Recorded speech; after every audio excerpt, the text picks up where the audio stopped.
This is Carl at National RV Detroit, and I'm going to walk you through this Catalina Summit Series model 261 BHS. Okay, I'm on the door side of the trailer walking towards the rear. Alright, so you have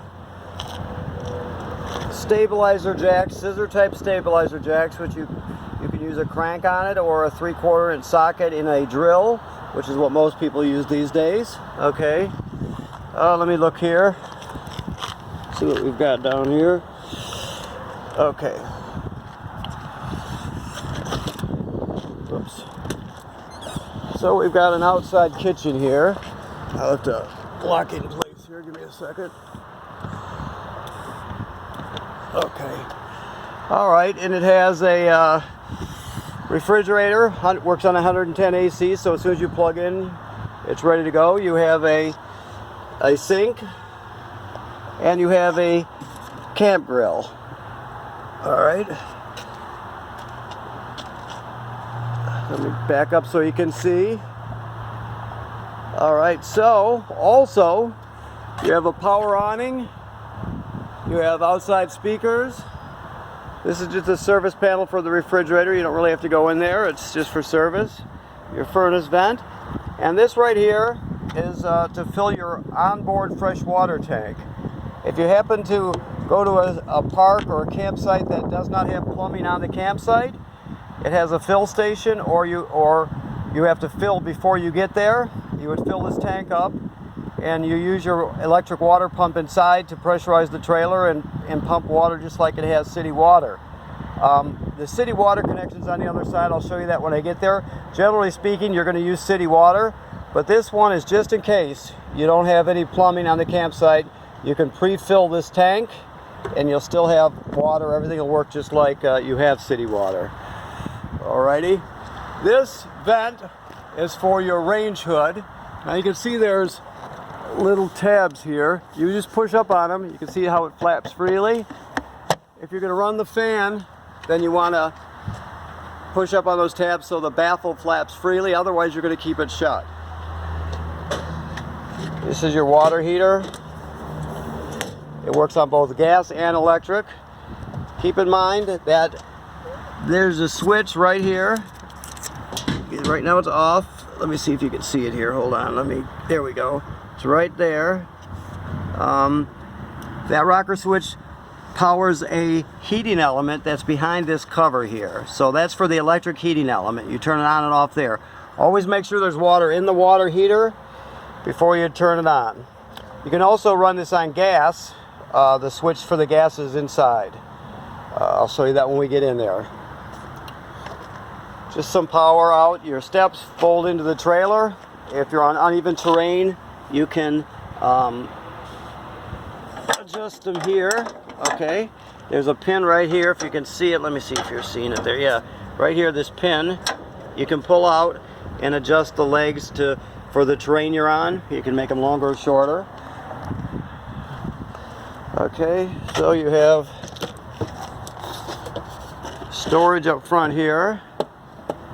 This is pass-through storage, goes all the way through the front. This is your hitch here. It's a centerline, or a Husky centerline hitch. It's a weight distribution hitch with built-in sway control. We'll show you how it operates when you get here, but if you need to refresh your memory, you can always go to the Husky centerline website and follow their links to their hookup video, and they'll show you the same thing we show you, just to refresh your memory. Alright. Okay, so you got two 20-pound LP tanks. This is an automatic changeover LP regulator right here, so it's going to draw this one down first, then this one, back and forth. This is not a tank selector, this is just a gauge. You see it's got a little indicator here. You point the indicator at the tank you want to check. You see it's green. If it was out of gas, it would be red, basically. So it just tells you if there's gas in the tank or not. You got a manual tongue jack and a deep cycle marine battery also. Okay, walking past your slide room. Okay, so this is the city water. I told you on the other side, if you don't have city water, you can fill the onboard fresh water tank. 9 times out of 10 your campground is going to have city water, so you just hook the hose up to there and turn it on and you're all set. Now, to dump your trailer, let me get down here, hold on. To dump your trailer, you're going to put your hose right on here. The other end goes in the dump station. Now this might have water in it, so I'm going to sort of move quickly here because they've been water testing it. So let me just get in a better position just in case. Okay, so it's already been dumped. Okay, so you pull the black tank first. The black tank is toilet water and waste, right? You pull that one out. Then you'll pull the gray tank, which is sink and shower water. You do that basically in that order because the gray water is cleaner than the black water, so it just helps to clean things out. Now if you leave your black tank open like this, you can come up here, and this is a black tank flush here. So you'd hook the hose at the dump station up to here, and like it says on this sticker right here, always make sure that the black tank valve is open like that before you turn on the water. But after you turn it on, it'll spray the inside of your tank, clean off your sensors, and clean out the tank better. So it's a good thing. Also, this is just cable through, you know, campground cable, for example, through to the entertainment area. This is your cord. You got a power cord. It's either 25 or 30 feet long. I'm not sure on this one, but it'll be one or the other. Okay. This housing up here, you can see, that tells you it's pre-wired for a backup camera. If you were to get one, you have to get the Furrion brand camera that fits into that housing. We carry them here. You can talk to our parts people, but either way, no matter where you get it, make sure you get the one that fits into that housing. Also, while we're looking up, you have to inspect your roof at least 3 times a season. So you figure in the spring and in the fall, and then once in the middle of the summer, you're going to go up there. You're going to walk around and check all the sealant on the roof. Make sure it's good and tight, no separation, no cracking. And when you do see that some year, that's why you're inspecting it, you'll get it taken care of. So you may go up there year after year and have to do nothing, or you might have to do something next year. You just don't know. That's why you inspect it. Okay, turn on some light here. So you have an awning LED strip there.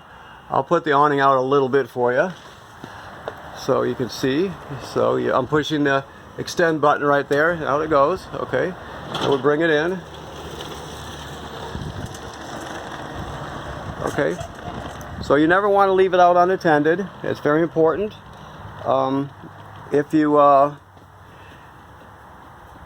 If you do, you risk damaging it because the wind can come up very quickly and damage it.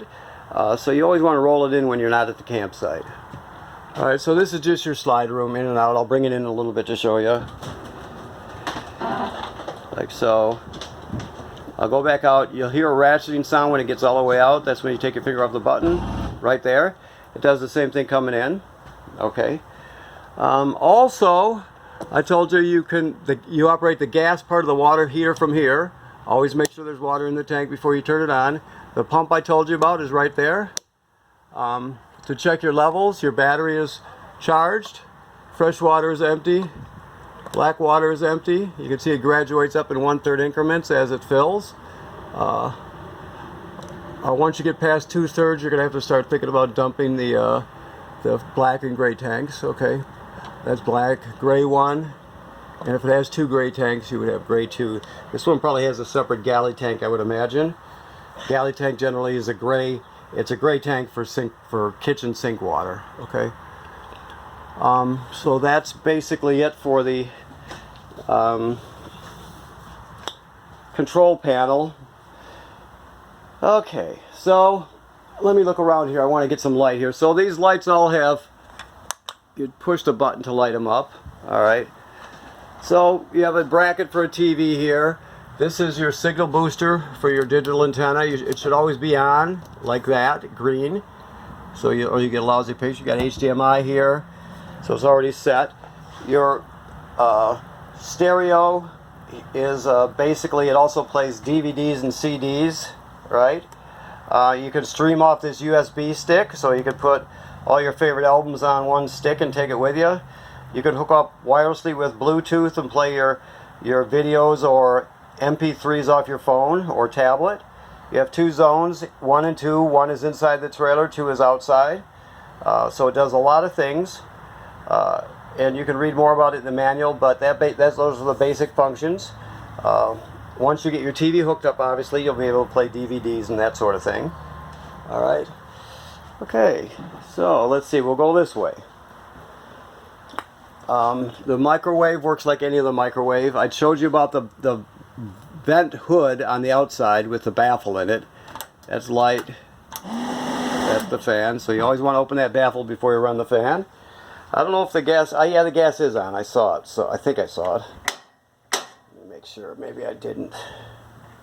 Oh yeah, there it is. So you're going to turn this clockwise to light it. It's that simple. You got 3 burners. So the... back here in the oven, you can barely see it, but back there is a pilot light. So you need a grill lighter. What you'll do to light the oven is you'll come up here, you're going to go to pilot, you're going to depress it, then you're going to spark it with the grill lighter and light the pilot light that's back there. When the pilot light lights, you're still going to be holding this in, still depressing it. You do that for another 10 or 15 seconds till the thermocouple heats up, then you go to whatever operating temperature you want. Cycles on and off like a regular oven, but when you shut it off, obviously the flame goes out, but so does the pilot light, so you have to relight the pilot light each time you use it. Alright, this is your carbon monoxide and LP gas detector. It should always be green like that. It'll detect carbon monoxide and LP gas buildup. It's very important, so if that goes off, you want to pack everybody up, get them out of the trailer, shut the gas off at the front and figure out what's going on. Alright, this device here is a power converter. So what it does is it converts 110 AC on this side to 12 volt DC over here. So you have regular household type circuit breakers here, just like you would at home, and they're all labeled. That's the 110 AC side. Then it's converted to 12 volt DC, and you have 12 volt fuses here, and they're labeled. If any of these fuses blow, you'll be able to see them light up, and you'll see them through this tinted plastic here. Okay. Also, it's a battery tender, so it'll always, as long as you're plugged in, it'll always keep your battery charged up front. So it's a good thing, and it'll always keep you charged up. Obviously, your tow vehicle will charge it when you're pulling the trailer. So, all right, let me get up here. Now, keep in mind, you have to, when you winterize it, you have to, if you don't know this, you may know all this stuff already, I don't know, but you have to bypass the water heater. You can't get antifreeze into the water heater, so you got to bypass the water heater tank so you don't get antifreeze in there. Antifreeze will leave a really foul taste and a foul smell that won't go away, so you're always going to bypass it beforehand. That's very important. Alright, so this is a gas absorption refrigerator by Norcold. It's very simple. It's all automatic. Basically, it always looks for electricity first. If it can't find 110 AC, it'll light on gas, right? Or if you're using it and you have a power outage at the campsite, it'll automatically switch over to gas so you don't spoil any food. So you just turn it on and that's it. Alright, we're plugged in, so it's going to use electricity. Alright, very simple. Okay, we got a pantry here. Oops, I'm sorry. My camera works terrible here. My phone work, whatever you want to call it. Alright, you got bunks. The bathroom, you know, the shower and the sink work like any other shower and sink. This GFCI, keep in mind that all the plugs are wired through a GFCI. So if you're using the one outside and with a coffee pot, for example, and it pops, you're going to reset it right here. Now, the only thing to know in the bathroom is the toilet. You have to have, first of all, it flushes with this pedal. You can see there's some residual water in there. That's the black tank right directly below. Alright, so you can't run it dry or without chemical in it. So when you first get to the campsite, you pull into the campsite, you're going to hook up your power and your water, then you'll come in here, you'll take your chemical, whichever chemical you use, you put one dose in there. You have to read the directions to decide what a dose is for your particular product, but you'll put it right in there, then you'll step on the pedal, water will come swirling out, and you're going to put about a gallon or two of water in the black tank. There's no way to tell what a gallon or two is, just by, you know, on the monitor panel, for example. So you just can use common sense. Yeah, that's about a gallon or two. So the bottom line is it has to have chemical and it has to have water in it to start off with. Now if you dump the black tank and you're going to stay on the campsite, you'd have to repeat the procedure. You'd put some chemical in there, another gallon or two of water. Alright? Alright. Also, you have a fan up here. You always want to run that with the shower because it'll pull the humidity out. And you want to do that, obviously.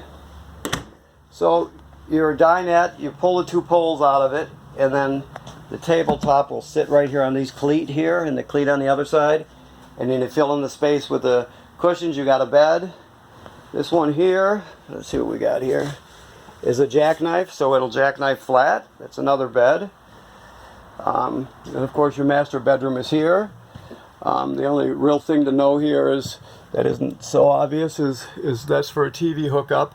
There'll be a backing plate here somewhere. There's usually a sticker, but I don't see one, but you could feel around for it and find it. So you got video out or antenna out, you got power.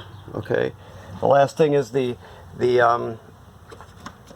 emergency escape window. You're just going to push this through, and you would actually push it all the way through. Then if you have to escape, you will grab a hold of this red tab and pull the screen out, and out you go. Making a clean escape unscathed. Alright, so I think that's about it. You got a little storage underneath the bed, like a Foot Locker type storage. Okay, let me walk around and see if I forgot anything. I think I covered everything. All the important stuff here. Yes, yes, yes. Okay. Okay, so that's it then. So I want to thank you for purchasing your trailer at National RV Detroit. Make sure you inspect your roof and bypass your water heater before winterizing. And thank you for your time.